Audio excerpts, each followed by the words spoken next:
Dark facts about slave ships that they didn't teach you in history class part 2. So many of the slave ships use what's called the tight packing method so they can fit as many enslaved people in as possible per trip, that way they can make the most money. Which usually meant that they were either laying on their backs or on their sides back to back, laying there for 14 plus hours per day for 2 to 3 months. The men would be stripped and then chained by their feet. Other designs had them stacked like this, and they always kept the men separated from the women and children, that way it would keep them from communicating and trying to start a rebellion. So could you imagine just laying like this on wood, sometimes on your side, for 14 hours without really being able to move, and you're having to go to the bathroom on yourself? And then do that every day for 2 to 3 months. If you want to test it yourself, you could just lay on your side on like a hardwood floor or a tile floor or on your back and just lay there for even like a few minutes and just be like, well, I can't move, I'm not allowed to move, I'm chained.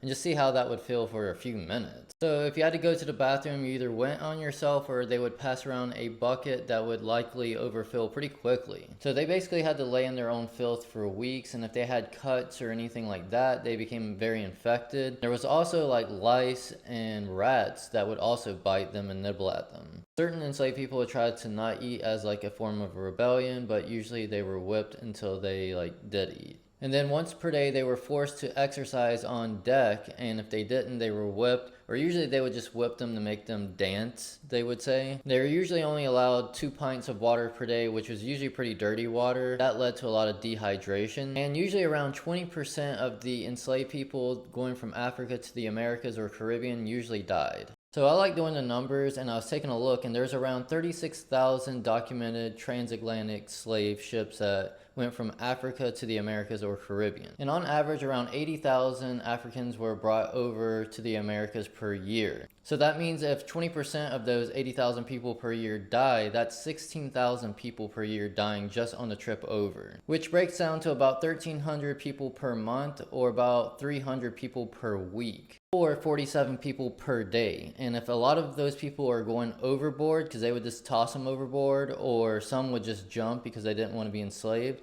that means that's how many people the sharks could feed on, about 47 per day for years. So it makes sense when they say that the sharks started following the slave ships, because they could predict that about 47 people per day were going to be thrown overboard. And there's a lot of other crazy facts if you guys want a part 3.